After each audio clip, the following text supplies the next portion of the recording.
Welcome to my channel, Purposeful Play, where I talk about all things early childhood education. I'm Danielle, and I am a 4K teacher in Wisconsin.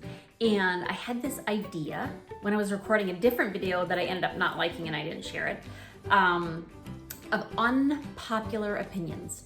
Controversial, but not controversial topics in preschool or early childhood education, whether it's very divided, where some people really believe in this and like to do this, and then some people believe something totally different. So I'm gonna do this in a series because I have lots of ideas and I don't think I can fit them all in one video.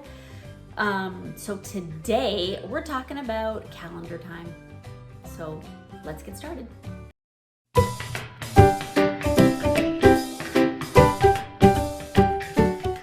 I have been a preschool teacher for 8 years.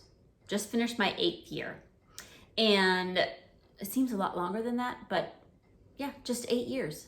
And in the beginning, when I first started teaching preschool, we did have a calendar. We did it routinely every morning. We looked at the days of the week. We did the days of the week song. We had a months of the year song. We added a number every day, and each month I had a different pattern, like the numbers were done in different colors. And what else did we do? We talked about, and then I also eventually had the kids writing the numbers too. So they would tell me what color would come next, and they were writing the numbers. And we talked about some important events that were happening on those days and in that month. And of course we had to say yesterday was, today is, and tomorrow will be, and all of those things that everybody does during calendar time. And it took a lot of time. And it wasn't, I think I did that for 2 years, I think. I'm thinking I did it 2 years. And then I realized, like, this is taking way too long. And what is the purpose of this? And I know that a lot of you, or maybe not a lot of you, but there are a lot of teachers that think that calendar is really important. It teaches some really important math concepts.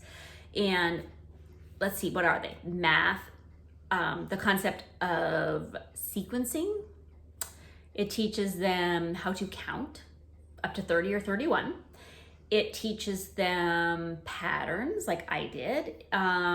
It teaches them number identification, and also the concept of time, like the yesterday, today, tomorrow. So that's what people will argue that the calendar teaches. But can that not be done in a different way, which has more meaning and more purpose to 4 and 5-year-olds, because they don't really care what day it is. Is it a day that they go to school, or is it a home day? That's a lot of time, that's really what they care about. Or is it their birthday?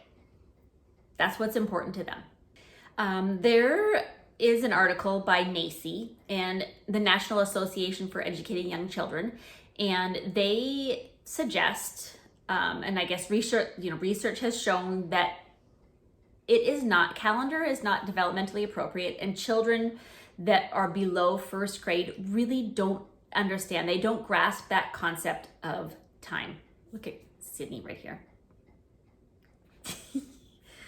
She's my old girl and she likes to hang out in here with me. Sorry. So if we know that calendar time with preschool age children, and actually even kindergarten kids, if we know that it's not developmentally appropriate, why are we still doing it? And aren't there better ways to develop the skills of counting and patterning and sequencing and the concept of time? Yes, there are. And it needs to be hands-on. It needs to be purposeful. And like I said, it needs to be developmentally appropriate. So I'm going to give you a couple ideas that will serve a better purpose and be more meaningful and more successful when teaching those concepts. So some activities that can teach counting. It's all day long. I mean, there are so many moments in a day when kids are playing that they could be counting. I was thinking of, okay, let's, instead of doing calendar during large group time, let's count the number of students are there today. How many children are on the carpet? And you can have everybody count together. You can have a helper of the day count, but is there a purpose to that? Why would you take the time to count the number of students? Well, you need to know how many kids are there, because later in the day when you have snack, you need to know how many snacks you have to take out, or the number of bowls that have to be put out. So not only are the kids counting in large group the number of students, but later on it has a purpose and they need to use that same number to count the number of snacks. So making counting purposeful. Why are they counting? It doesn't have to be just because they need to learn to count, which is true, but it has to have a purpose. Another example of having some purposeful counting. Kids are in the block center and they are building, and they want to build 2 towers that are the same. So they have to count. Well, this tower has 15 blocks and this one only has 10. Oh, nope, they're not the same, because 15 and 10 are not the same number. So they have to add on more. So there is a purpose to that counting, because they want to make their towers equal. So I was thinking of another one too. I know that it could be all day long, but think of something you're doing in one of your studies. You're studying balls and you want to know about, maybe you're looking at the question why balls bounce or how balls bounce. And you're comparing the different balls made of different materials. So you bounce the rubber ball and you count how many times it bounces. And then you count the foam ball and count how many times it bounces. And then you can make some guesses as to why one bounces more than the others, but you're counting. And also that you have that 1-to-1, because you have to count the number of times it hits the ground. So again, there is a purpose to that. Which one is more, which one is less? So another thing that calendar might teach is patterns. And that's great to see patterns on a calendar. I thought I was doing a really good job when we were changing up the pattern every month. 1 month it would be an AB pattern, 1 month it would be an AAB. But there really wasn't a purpose to it. Why were we teaching that? Why was I teaching that? Because they need to learn patterns, yes, but there wasn't a purpose to it in the calendar and during that calendar time. So I was, again, thinking of a study, and the insect study, and looking at patterns of insects, the patterns that you see on their bodies. Let's discuss a wasp and what they look like. Oh yeah, you notice that they have a yellow, black pattern. That's an AB pattern. Or you can discuss metamorphosis and how that life cycle is a pattern, because it repeats again and again and again. So is there a purpose to that pattern and learning about it? Definitely.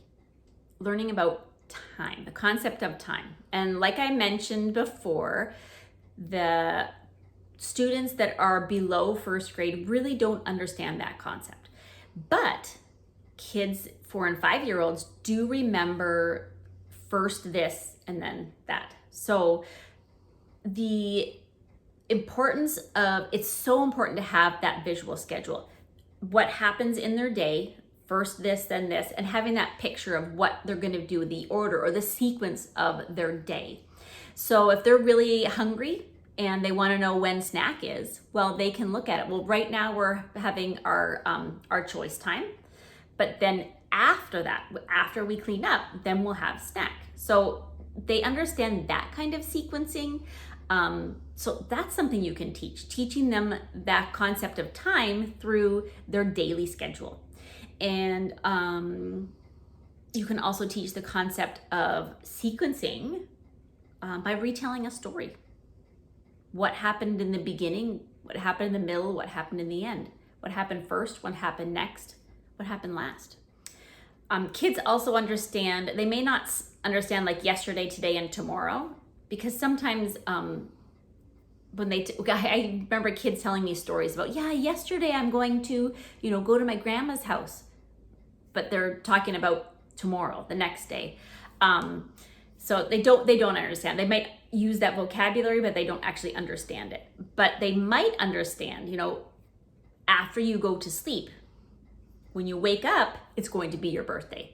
So it's that the sequencing of events. It's first this is going to happen, and then next what's going to happen. So that's how you teach the concept of time and that sequencing of events to 4 and 5-year-olds. And the last thing is number recognition. There are so many ways to teach number recognition. Have the kids help you make the Play-Doh. And they need to know, oh wow, we have to add 2 cups of flour. So they see the number 2, and then they have to count the number of cups and have that 1-to-1. Oh, we did 1, and here's the next cup of flour. So that's, of course, one way of teaching it. I also use a number line when we are doing, when we count when the helper counts the number of kids every day. And then I have them just put a little magnetic square around the number of the kids that are there today. So then we don't forget. Yes, there are 10 kids today and we need 10 snacks. Let's put, our little square around this number so we don't forget. So they have to find the number 10. They have to recognize, identify that number 10 to know that there are 10 students there.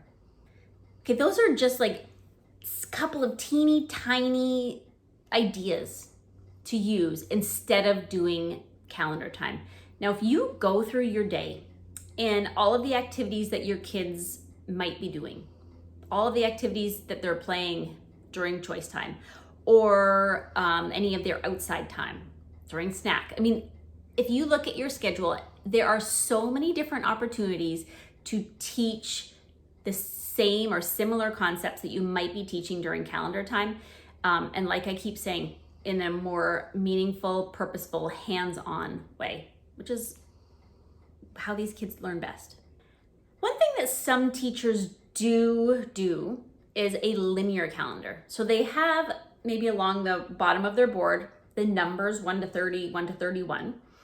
And then above those numbers, they have events. So they might have on February 14th a little heart for Valentine's Day. Or they might have Miss Danielle's birthday because it's also on Valentine's Day. So they can visually see maybe what is coming next. And like I said before, they understand right now, but they need to know that sequencing. First, they're gonna do this, then what comes next. So they do know that first they're gonna go to sleep, and then this is what's gonna happen next. Or it might be 3 more sleeps until it's their birthday. So a lot of people use that linear calendar, and that's something you might wanna try. Transition from the traditional calendar maybe into linear calendar. And then maybe if that's not serving its purpose, then you just let it all go and do something else. That's it. Let me know in the comments below, what are your thoughts on calendar? If you're still doing it, tell me why. Why are you still holding on to that activity? And thanks for watching, and I'll see you next time. Have a happy day.